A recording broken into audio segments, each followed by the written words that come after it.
You're tuned in to RBLR, the home of Tampa Bay's Reveler Sports. 4 seconds left. In front. Happy moment. The Tampa Bay Lightning have won the first Stanley Cup.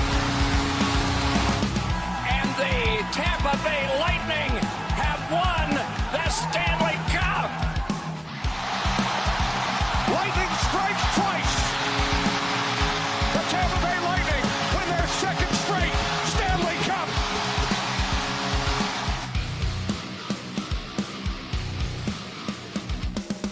Hello, everybody, and welcome back to RBLR Lightning. As always, my name is Jake Ricker. Alongside me, it's Joe Zamataro and Matt Gannon. Guys, welcome back to the show. We got another action-packed episode. It's been a boring week, if I say so myself. We haven't had Lightning hockey for a little bit. They're in the midst of their long break here, but nonetheless should be a really fun episode. We appreciate everybody tuning in live. I think we're only live on YouTube right now because StreamYard's being a little bit difficult and Eureka's not here to help me out push all the buttons, but more reason to ring that bell so you don't miss out on notifications when we do go live for sure here on YouTube. But first and foremost, guys, how you doing today?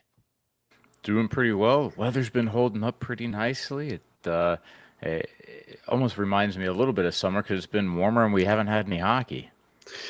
Wow, that's a sad way to put it. I like the warm weather, but I'm kind of over summer now. I'm hoping for some cooler weather, and I'm hoping for some hockey back sometime soon. This 6-day break feels like an eternity, not the middle of the season, but, pretty close to the middle of the season, getting there. Just a couple of more days until Lightning hockey is back. We're going to get into the two games that we haven't recapped yet. We'll take a look at some other fun stuff too. The Lightning have announced their new Hall of Fame nominees. We're going to be talking about that and who our picks are that we think should go into the next Hall of Fame induction class. And then, of course, we're also going to be talking about an event that the Lightning hosted. It's Coop's Catch for Kids. I'm sure you heard it before. It's a fantastic event. I don't think it gets enough media coverage as it is, so we'll be talking about that as well. Don't forget, if you're with us live, feel free, drop a comment down below. We'll get it up on here, and we'd love to hear what you guys have to say so we can have you guys chime in and talk about that as well. Guys, I say let's just kind of rip the Band-Aid off, if you will, and let's talk about some of these games for the Lightning. As we know, we kind of talked about it on last week's episode. Things were kind of taking, I don't want to say a turn for the worse because it's still very early in the season. There's a lot of hockey left to be played, but things weren't going as well as they were early on the season for the Bolts. And unfortunately, that trend kind of continued for the next two games here for the Bolts. The first one being against the St. Louis Blues. Lightning going to St. Louis. St. Louis, not the best team in the NHL, not the worst team in the NHL. But the Lightning ended up losing this game by a final score of 3-2. The Lightning off to an early lead, 1-0, thanks to a goal from Nick Perbix. Yes, you heard that right. Nick Perbix with an unbelievable goal. But then the Blues kind of run away with it in the later half of this game with them going up 3-1. Victor Hedman eventually does get one back, but the Lightning just cannot complete the comeback and drop yet another game to the St. Louis Blues. Who wants to go? This game was a bummer. It was, I don't know, it wasn't doomed to fail from the start, but it's the back half of a long West Coast road trip or Western road trip. I get that the guys are tired, again, coming off of a very long road trip, but you can't really use the tired excuse this early into the season, especially, with a couple of short or long off seasons. They haven't gone deep in the playoffs the last 2 years. You can't use the tired excuse. I'm not sure what exactly it was, but it was unenthusiastic hockey is what I saw. Relinquishing another lead. It wasn't, a big lead. It was a 1-goal lead, but still an early lead that you just kind of lose in the second period, which seems to be the common denominator for a lot of these games is just giving up in the second period and not having enough gas to make a comeback in the third period. Yeah, there's a Victor Hedman goal in the third period, but it didn't seem like a very competitive game. It just seemed like everybody wasn't really in this game. Their hearts weren't in it. I'm not sure what to attribute it to, but I'm just kind of leaning on, the end of a long Western road trip. Yeah, I mean, that's definitely a contributing factor for sure. Another huge one is missing Braden Point. Something that we've kind of seen with this team, and I feel like it's something that we've seen for a little while now, is that it's not extremely deep. And this goes back from, several years. If you're missing a key piece, they really, really struggle. And, I think when everybody is healthy, this is a contender of a team. But when you don't have, someone as important as Braden Point on it, things start to break down really, really quickly. If Kucherov were to get hurt, things would break down really, really quickly from forward standpoint. Yeah, right. Knock on wood, please. Knock on wood. The other thing that we're seeing too is we're having a couple of defensemen that are struggling, and that being, he got a goal, but Nick Perbix is struggling, and so is Lilleberg, and they're putting the two of them together. If we had, if they were split, you just hope that they could get their 10 minutes of ice time, 15 minutes of ice time in without doing too much damage against the team, but we're not seeing that. They're not able to get off the ice before getting scored on, and it's starting to become a real issue. I mean, Lilleberg was a -2. Perbix got his goal, but he was a -2 on the night, and it's really where you're seeing quite a few of these struggles. It's just like those depth positions, and it's things are kind of starting to fall into reality here with this team and where they're shaking out. This isn't a team that's going to win the conference. It's a team that will be fighting for a playoff spot as they look right now. Well, and they could certainly turn things around because we saw at the beginning of the season, they looked fantastic. Power play was still an issue in this game. That really hasn't come much of a surprise. It's been an issue for the Lightning all season long. They are still just trying to find that right group of guys. Obviously, taking Stamkos out of that power play has done a number on it, and they're still trying to make that adjustment. I still believe that they can, but it's clearly going to take some time, maybe a little bit longer than we maybe would have hoped. Matt, you were mentioning the Lightning playing from behind. It felt like the Lightning were like physically playing from behind in this game, where the Blues were just in front of them all the time. They were always playing, trying to catch up, and it never really worked out for them. Unfortunate, but you looked at this game and said, hey, this was a tough game on the last game of a road trip. Hopefully they should be able to bounce back against the Philadelphia Flyers back at Amalie Arena with the home faithful once again behind them. And the Philadelphia Flyers at the time, I believe, were still the worst team in the NHL record-wise, or one of the worst teams. So this is a game on paper that you should no question win. I will say the Lightning tend to play some very, very weird games against the Philadelphia Flyers, off of them going 8-7, 8-6, 7-0. You just never know what you're going to get when the Lightning play the Flyers. This one was another surprising one, not by really much the score, but how the Lightning played. They lose to the Flyers 2-1 in the shootout in this game. So once again, going into extra time, continuing that trend of Lightning Flyers weird games. But it's a game where you had a goal by Nikita Kucherov in the first period, Lightning going up 1-0 on a nice wraparound attempt, and the Lightning held that 1-0 lead for basically the entirety of the game. It wasn't until late in the third period, Owen Tippett scores a game-tying goal on a backhanded shot that just kind of flipped over Vasilevsky's shoulder and tying the game 1-1. Lightning can't score in overtime, and then the eventual shootout,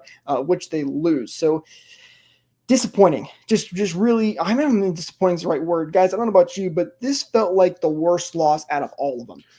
Looking at this entire losing streak they're currently on, this was the toughest to swallow. This is a Flyers team that's not very good. The Lightning did not play a good game. They looked lackluster. They looked tired again, even though they're back home. Something just wasn't going right here for the Bolts at all in this game. I'm gonna jump in because I didn't actually watch this game. I saw some of the highlights, and I was gonna watch it. There were highlights. Right. I was gonna watch it later, but I didn't. I will say that the goal on Vasi, what a freaking fluke look, beautiful shot that was. But I mean, you guys tell me more about the pace of the game. We tend to play way down to bad teams instead of dominating them, and was that what ended up happening? So, Jake, you said it might be the toughest loss, or the loss that hurt the most. But to me, I think it's the worst loss. To me, it's the most inexcusable loss. Like, you're going up against Ivan Fedotov, or Fedotov, however you say it, who is like one of the worst goalies in the league. Not only this year, but last year, his numbers were not good. He's got like a 5 goals against average, or close to it, or something like that. And you made him look like George Vezina out there. This was, I think I might have used the word to describe the St. Louis game, but just unenthusiastic hockey is what I saw all game. The Nikita Kucherov goal, that was a beautiful goal, and he did it all himself. There were assists on the goal, but he did it all himself, essentially. Fedotov got caught swimming, and Nikita Kucherov made a great move to get around Rasmus Ristolainen, I think it was, but everything after that was just passionless, unenthusiastic, just sad, boring hockey too. And I got to give it to Philadelphia. They played a good, defensive shutdown game. And Vasilevsky, he was actually really good. He was probably the best player on the ice throughout all of this, really, excluding the shootout. But the shootout's a different conversation as well. Just a sad game that you should not lose. Like, I guess I'm happy we walked away with a point, but you get the one goal in the first period pretty early into the first period, and you just kind of lay an egg after that, a literal egg after that. The goal against Vasilevsky, you said it best, Joe, it was kind of a fluky goal, whatever, but it was also a wicked backhand shot from Owen Tippett. He's got a really good shot, backhand and forehand, so... It was good positioning by Vasilevsky. You wish he would have had it, but the rest of the game that he did play, I've got, no criticisms. I don't know what this game was, where to start, where to end with it, but just why? This is not a game you should lose. Your first game back at home, going into a long break, go into this break on a high note, and there's nothing that you can really take away from this game positively other than your goalie played really good. That's really the only thing. Matt, I'm right there with you. This was a bad game, and especially for a veteran group, John Cooper and company, these are guys that have been around the block. This isn't their first year. I know that there's some different players on this team, but that's really no excuse to play this bad that they did. Again, they played from behind. They played tired. They mustered 23 shots on goal. Matt, you mentioned the young goaltender that the Flyers had in the net. You should be peppering shots on net when you got a goaltender like that in net, and just 23 shots on goal. By the way, they gave up 31 to the Flyers. Power play, again, atrocious. They were 0 for 2, barely had any chances whatsoever. And then I do want to bring up the shootout as well.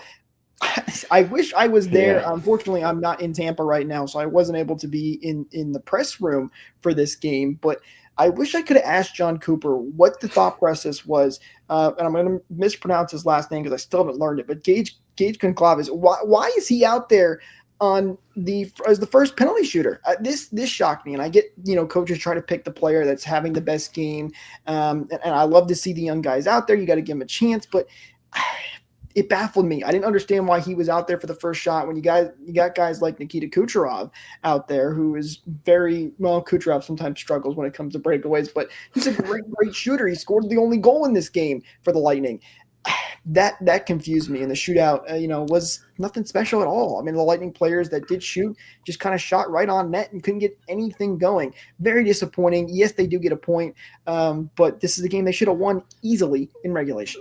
Yeah, this shootout I'm torn on because it's something Cooper is not a stranger to, putting a rookie out there, a very new player in the shootout. I remember a couple of years ago when Ross Colton first stepped on the scene, and Cooper – I can't remember where in the lineup he put him, but it was very early on in the game. It might have been his first game ever. I'm pretty sure he scored in that game as well. And Ross Colton, he's got a great shootout move. If you guys can all remember it, I can't even start how to describe it, but it's not out of Cooper's character to put a young guy, a rookie, in your shootout lineup. And if it worked, John Cooper would be praised. He'd be a genius right now. Yes. But because it didn't work, it's like, what are you doing, man? And so I'm kind of torn because what are you doing, man? I get you don't have Braden Point, who is a dominator in the shootout. He's great in the shootout, but at least give yourself a chance to breathe. And Victor Hedman as well. His shootout numbers are pretty good too. I don't have them in front of me, but I'd count on him scoring more often than not in the shootout. But when you're going up against a big goalie, and Ivan Fedotov, he's a big goalie. He's probably bigger than Vasilevsky is. I think he's around the same size. And Victor Hedman, he's not going to deke this big goalie out. He's going to shoot it, and that's exactly what he did, right into the pads. So no critique against Victor Hedman or anything like that, but I would rather send somebody out that would try to at least get this big goalie who can't seem to stop anything other than when you play the Lightning, get him moving instead of just, shooting on a huge, massive frame that probably will stop it. And that's what happened. So again, I'm kind of torn, if these ideas did work, I'd be praising John Cooper. I'm like, man, what a good decision. But it didn't work, so here I am on the other side of the coin. I mean, those are definitely fair criticisms. It sucks that the recap doesn't show every single shot that was taken, so I can't see what Goncalves did in his attempt. And Hedman's got one move. He's got a deceptive release that, like you said, he's if you're a smaller goaltender, maybe you can find that angle, find that sweet spot. But on someone that's large, he really has to pick his corner and be accurate, and it's a lot harder than coming in with some speed and making him back up and make a save. He shot low on the goalie though, like right above the pad, below the trapper. I'm pretty sure. I can't find a replay of it, but I remember above the pad. Yes, like he was down in the butterfly. Glove was low, and he shot it like right. That's a really hard place to make a save. Mm. It is. I mean, because the way you go down, if it's just above the pad, you have to reach your arm out there, and also you don't want to get burned by somebody going high. It actually is a really tough spot to make a save. But if it didn't work, you look like a zero instead of a hero. It's, how many times you see guys go for a 5-hole goal and it just looks like a simple push on net, and other times you're like, how the heck did that go in 5-hole when it looks like it was going 2 miles an hour? It just, it depends if it goes in or not. One thing I do want to point out, though, is in these games, at least the Lightning aren't really getting blown out. It's 5 losses in a row, but every single game, if it wasn't a loss by 1 goal, the extra goals were just padded because of empty net goals in an attempt to get back into the game. So they're not complete blowouts. They are relatively close losses. The guys are in those games, and even in the Flyers game, had the lead, to start. I can pull up let's see, did they have the lead for the Blues as well? Yeah, Perbix's goal. So I mean, they're getting the lead. They're having trouble closing out games, which I think we talked about that last week. In fact, closing out games has been a little bit of an issue. And talked about it last year. Yeah, it's fair. Looking at the standings right now, I still kind of like the way that we're positioned, though. It's I'll say it. I'll say it every single year. When everything starts sorting itself out, if you look at goal differential, that usually is the haves and have-nots when it comes to playoffs. If you have a positive goal differential, more often than not, you're going to be making the playoffs. If you're negative, almost never are you making it. Right now, Boston is ahead of us with points. They have 16 games played to our 14. They're a negative 12 goal differential, so they're in a really weird spot. But get this, they are battling back from games. They only have 4 regulation wins. All right, of their 7 wins, they have 4 regulation wins. Yeah, 7 losses and 2 overtime losses. So they're getting some bonus points there. They're playing into OT quite a bit, and that's showing. That's something that they can't close out games and stop giving up those extra points, it's going to end up biting them. But that's something that the Lightning aren't able to do. It seems is take a game that's a 1-goal differential, push it into overtime, because that would be a pretty big difference right now in the standings. That'd make us, just in this last week alone, that'd put us back up to almost second. And I'm glad you brought that up too, because in this Flyers game specifically, it seemed like they tried to park the bus in the second period. You can't do that. You're not going to rely on your 1 goal to win you this game, even with how good your goalie is playing. They're not good at closing out these games. They're not good at shutting it down. They need to, take the offensive. We learned this last year. We learned this when Jeff Blashill got a job in Tampa, is they cannot close these games out. They have no idea how to, put their foot down. So do the opposite. Keep the pressure up. We know that they can score goals. The power play might be a little bit of a different story, but 5-on-5, the goals are coming despite this only being a 1-goal game for the Lightning.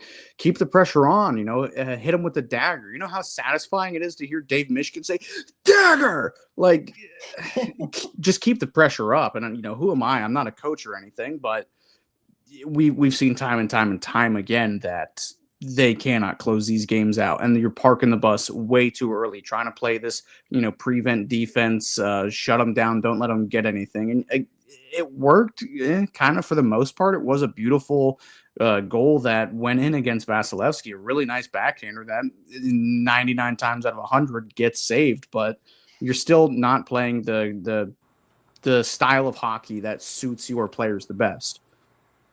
Quickly want to Especially get on a team to like that too. Yeah. Yeah, absolutely. Quickly want to get to a comment here from Beverly too that she dropped. Just said Kiki has Yes, a wicked shot too, and he absolutely does. I don't know if he would have gotten a chance in this shootout. Lonnie only had 2 shooters in that because Philly scored on both of their attempts, so it ended very quickly for the Lightning. And also I'll say, listen, Matt, you kind of mentioned it, right? I'm not John Cooper. There's a reason I'm not behind the bench. And if there's any coach that you can trust, it's John Cooper. This guy knows what he's doing. He's he's the longest tenured head coach in the NHL right now. He's a multi-Stanley Cup champion winner. There's a reason he's such a good head coach, and we all love him. Can I give you a different point of view on Cooper? What's that? Can I give you a different point of view on Cooper? Please. He's not an X's and O's guys either. He's not. He is a personality manager. He's really, really good at working his players, getting the best out of them, getting them motivated. But he's not necessarily the guy that. That's why you have. Well, hell, I just blanked on his name. The power play coach. Why am I blanking on it? Gotcha. Put you on the spot. Halpern. Yeah, that's why you have Halpern running. Power play. It's why you have other coaches. Those are your X's and O's guys. So when it comes to strategic changes in game, saying that Cooper's is the longest tenure head coach, so he's making good changes. I don't know. I don't know that I necessarily agree. We used to criticize him very heavily before he won cups that he didn't make any changes at all in the middle of a game. Well, Cooper's also been known to change up the lines a lot when things kind of go awry. He does do that. Yes, I mean, you're right. That's the reason you have a power play coach and a penalty kill coach and all these different coaches. But at the end of the day, my point was, the basis of it, John Cooper is a good coach. Whether he's doing X's or O's or doing motivational stuff, he's a very, very, very good coach. And there's a reason the Lightning have found success under him. And as you mentioned, Joe, you look at the Lightning spot, the goal differential, all that kind of fun stuff. There's no reason to be sounding alarm bells right now. It's disappointing. It's frustrating. And if this continues, then it becomes an issue. But if they can bounce back out of this break and come out strong, they can get right back into a good position like they were just a couple of weeks ago. So no reason to sound alarms yet. You're absolutely right. You got 2 games in hand right now because of the break, essentially, from all the teams.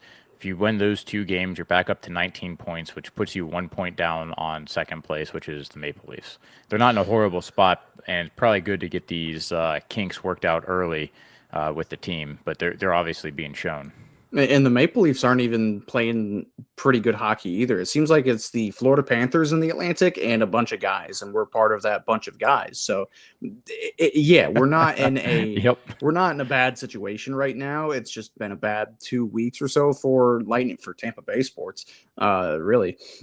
But it could be a much worse situation in the standings. You just got to hope, nobody in the Metro, maybe takes a wild card spot if that's where we end up or anything. And one thing I did just kind of think of on why we might be losing some of these games too is the Lightning aren't good at achieving milestones. It seems like they really do kind of start to shrink in the moment, and it all makes sense now, doesn't it? The Vasilevsky fastest goaltender to 300 wins is, what is that? Is his next win? Is that what it is? He's at 299. Next win puts him at 300. So yeah, how long did it take Stamkos to hit 500 goals or 1,000 points? Like the puck was on his stick. I blame it all on Vinny Lecavalier.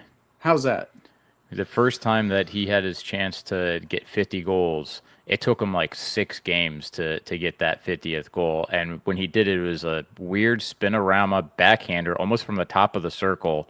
That again, it went 5-hole, had no business going in, but it finally broke the dam and continued scoring the rest of that season. And maybe that's going to be the way that things work out here. What was it like when Stamkos hit 60 goals? I remember he did it in the last game of the season. What was that, 2012 against Winnipeg? Was he scoring a bunch up to that point?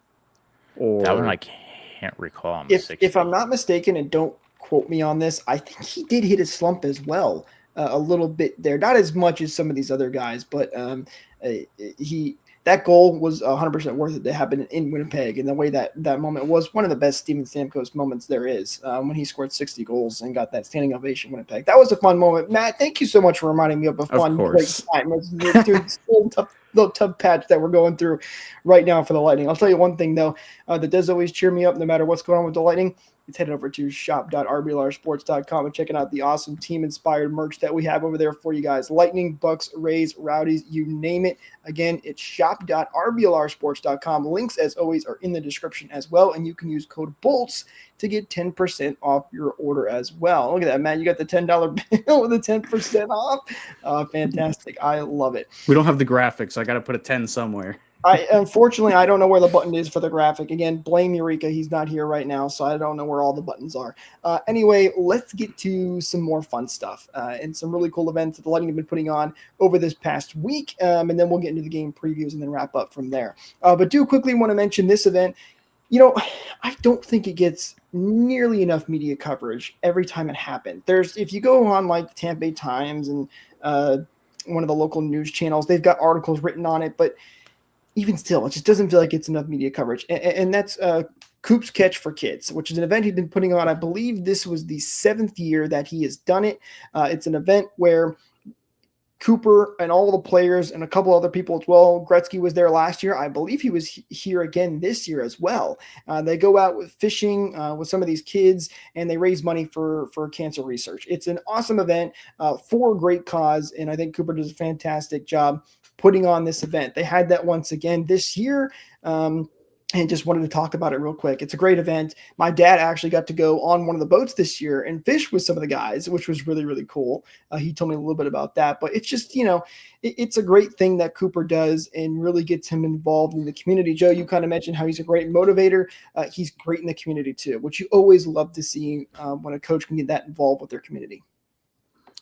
I love this event. I love it so much. I'm a big, water sports, boating, fishing kind of guy, and I love John Cooper and the Lightning with every ounce of my body. This is, if I could partake in any Lightning event at all ever, it would be this event. And it's such a good cause, too, with such a good guy. Getting all the Lightning players out there, too. One thing I do want to mention as well, it looks like Kucherov didn't show up in all black this year, so it seems like he's starting to I was going to mention him too. Like, how often do you actually see him smiling in event photos? And he looks like he's having a good old time in the picture that's on the homepage. Must have landed his personal best snook.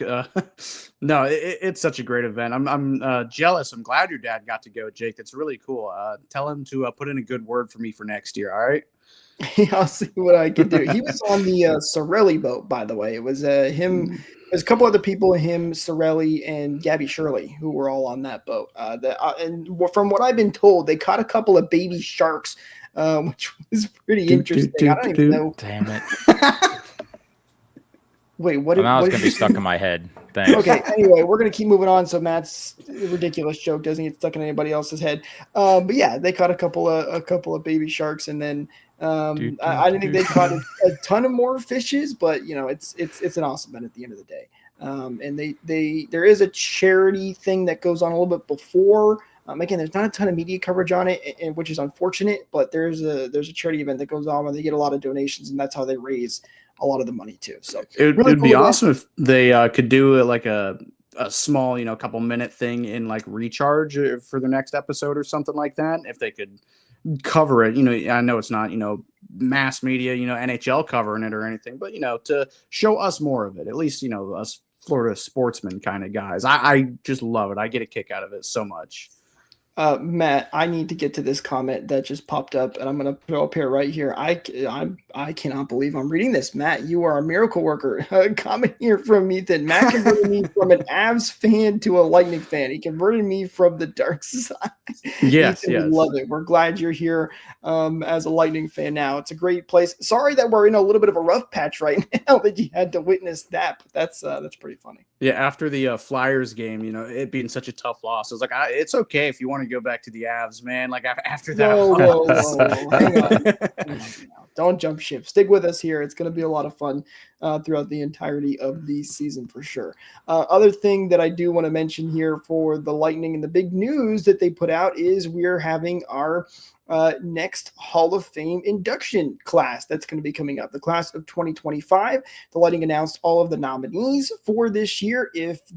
For the fans, if they want to go vote, you can do that on the Lightning app. It's right there on the homepage. You just click on it, takes you to a different spot, has all the nominees listed, what they've done, a little description about them, and then you can select 2 of those nominees. By the way, all the nominees are selected by the selection committee. There's 10 people. I reported a while back on who they were. I don't know if they changed recently, but it's a couple different people within the Lightning organization, some beat reporters and stuff like that. But they select who they're going to put on the nominees, and then the fans vote on the nominees. The top 2 will get inducted to the Hall of Fame next year. And currently it is Phil Esposito, Vincent Lecavalier, Marty St. Louis, Brad Richards, and Dave Andrechuk, who are currently in the Hall of Fame. In a moment, we're going to go through the nominees real quick. I'll list them off for you guys, and then we'll talk about some of our picks for who we think should be into the Hall of Fame class here in 2025.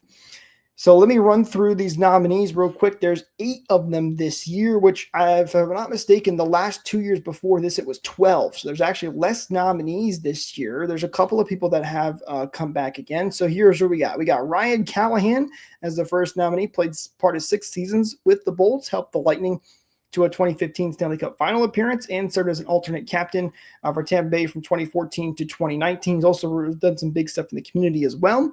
Ben Bishop, who ranks second in Lightning history for wins with 131. He represented Tampa Bay at the 2016 NHL All-Star Game and finished second in Vezina voting in 2016. The one and only Bulin Wall, Nikolai Hobby Bulin, 2004 Stanley Cup champion, 2-time NHL All-Star with Tampa Bay, and third in Lightning history for wins. Pavel Kubina, he was the 1996 7th round pick by the Lightning. That's a pretty darn good draft pick right there. 10th season with the Bolts, second most games by a defenseman in Lightning history. Jay Feaster, the 2004 GM for the Lightning when they won the Stanley Cup. He was the GM from 2002 to 2008. You have Brian Bradley. He was the first NHL All-Star in Lightning history and led the Bolts to their first playoff appearance. And then Henry Paul, who is the first vice president and secretary for Tampa Bay. He partnered with Phil Esposito to help them first get into the scene when they came on as an expansion team. And then finally, Rick Peckham, Lightning play-by-play announcer for over 24 years. And the Lightning renamed their press box to the Rick Peckham press box to honor him after he retired. So there are your nominees. My voice is tired, guys. Take it away. So there's 2 choices, right? Or 2 those inductees. are the 8 nominations, and fans can pick 2 of those 8 to vote on. Okay. My bias is going to show here, but Rick Peckham, man, I mean, I don't know if it's his time. You know, I can definitely see him waiting a couple of years, but he's definitely got one of my votes. You know, you can't write the story of the Lightning without Rick Peckham's voice narrating it. He was the voice of the Lightning for, over 20 years or so. It's maybe a bit of a biased answer. There might be some more deserving people, maybe some of the players, but I love Rick Peckham so much. I'm still glad that he's, involved in part of the community, still pop out to some games from time to time. And again, just some of his calls. He's one of the best play-by-play broadcasters of all time, does not get the recognition he deserves, but he's very much loved here in Tampa Bay. So he's got one of my votes, and the other one would be the Bulin Wall. Ben Bishop is a good choice, but you got to put Hobby Bulin in before Ben Bishop. It only makes sense. I can't go on about Hobby Bulin as much as I did about Rick Peckham there, but it only makes sense. And there is no right answer. All of these are great choices, but those are my 2 picks. Yeah, I mean, I agree definitely with Rick Peckham. I mean, he's already in the NHL Hall of Fame for broadcasting, so I mean, he's going to be guaranteed to be put in. And I mean, I also agree with going with more like institutional people. That's why I'm kind of torn between Henry Paul and Jay Feaster as my second pick. I think I would go with Feaster because that's a little bit more relevant to me personally. Just the timing of when I started watching and then building that first Stanley Cup team. And I mean, he was I don't know, he was a big part of the Lightning for a while there, to help transform that team, make sure that we had something entertaining to watch. And he, 2004 NHL Executive of the Year isn't too bad to put on your resume either. So that would be my two picks. In terms of players, I kind of like the idea of pushing them off till later because they're relatively younger compared to some of the guys that are I don't want to insult Rick Peckham by guessing his age, but he's getting up there in years. So let him have the accolades a little bit sooner and let some of these players wait a little bit. But I mean, all these people have played pretty strong roles, and listing Kubina up there is a funny one because I tend to forget how he played for 10 seasons with the Bolts, but it was in two different stints. So how long that period of time was from 1997, he got 10 games in. Then he played until the 05-06 year, so he won the Stanley Cup with them.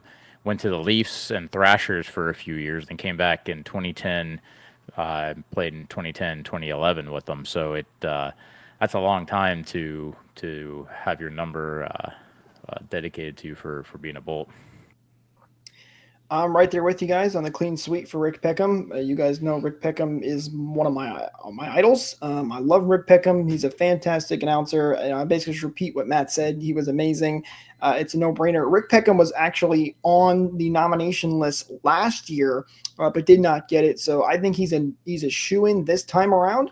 And then for my second pick, I kind of been bouncing back and forth. I believe when I voted, I did vote for Nikolai Hobbs-Bulin. I'm a little biased there. I was a big fan of Nikolai Hobbs-Bulin. He was my favorite goaltender watching the Lightning, and he was a big part of that Stanley Cup. Obviously, the first Stanley Cup, it doesn't really happen without him.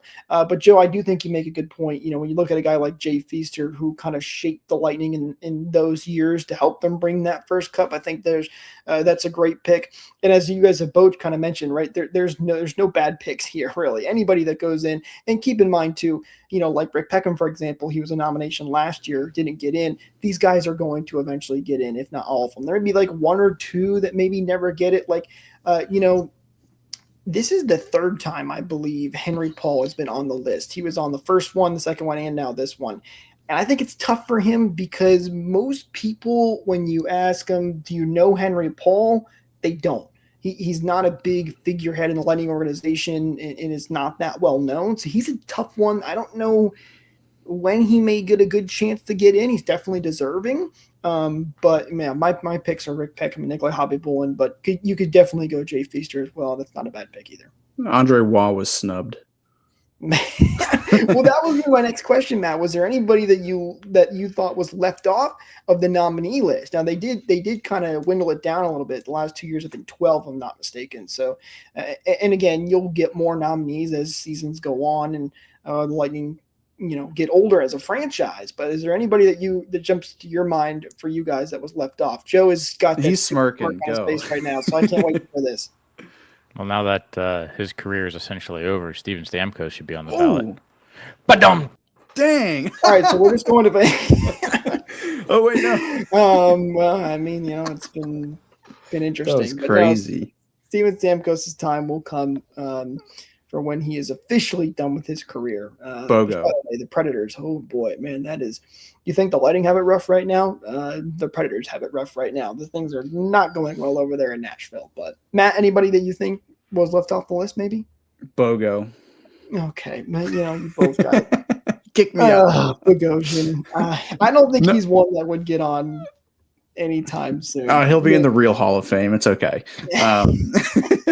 No, he's a Jake, great that was player. He's a that great was going to player, be not a Lightning Hall of Fame. But there are your nominees. Don't forget to go out and vote. By the way, I did forget to mention that one fan who votes through the app, because they have you put your name and your email once you vote, they will win tickets to the nomination ceremony and the Hall of Fame game as well, lower level tickets. So go vote. Why not? You get to choose. You can go to the Lightning Hall of Fame and you can win some tickets for a game and for that ceremony, which is an awesome ceremony, by the way. You can buy tickets for that for general admission as well once that comes around.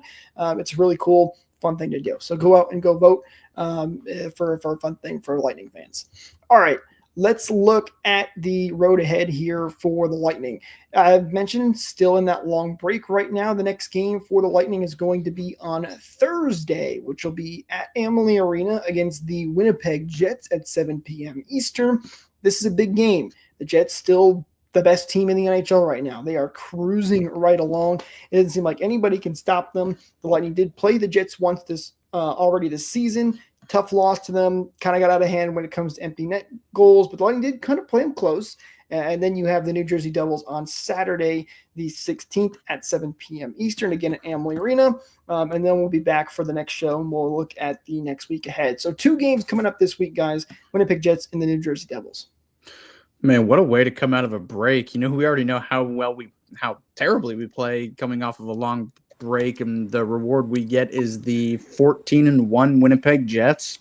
What a life we live. That's great. And then New Jersey, all I can do is pray for another, 8-5 game or something, we can pull out of our hat like that. So, no, I mean, this would be the best time to respond, show the league, show the division, who Tampa Bay actually is. This, 5-game losing streak, a lot of these were underperforming, fluky, whatever you want to call it. So what a way to, come back out, show some effort, show some passion, was the word I was using earlier, to come out and beat a dominant white-hot Jets team. That'd be a crazy way to, bust your slump. And then, New Jersey, they're kind of all over the place right now. So I'm not sure what to expect with that game, because last week I said these are 2 games you should win. We lost them both, so I'm not going to do any of that here.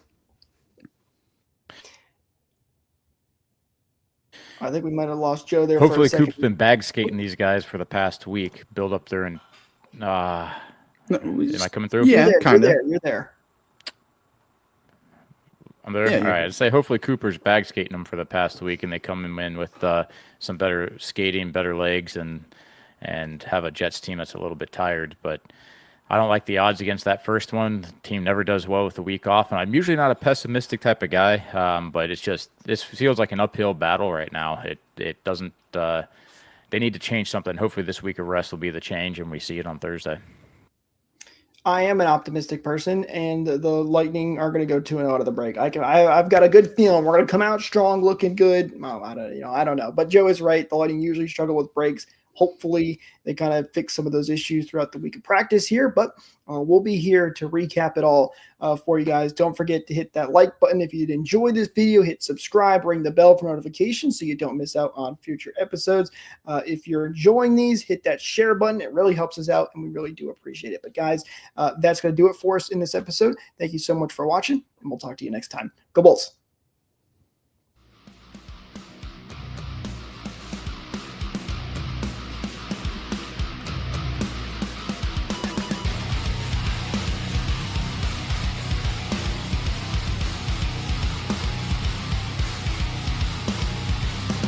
Thank you for tuning into this presentation by RBLR Sports.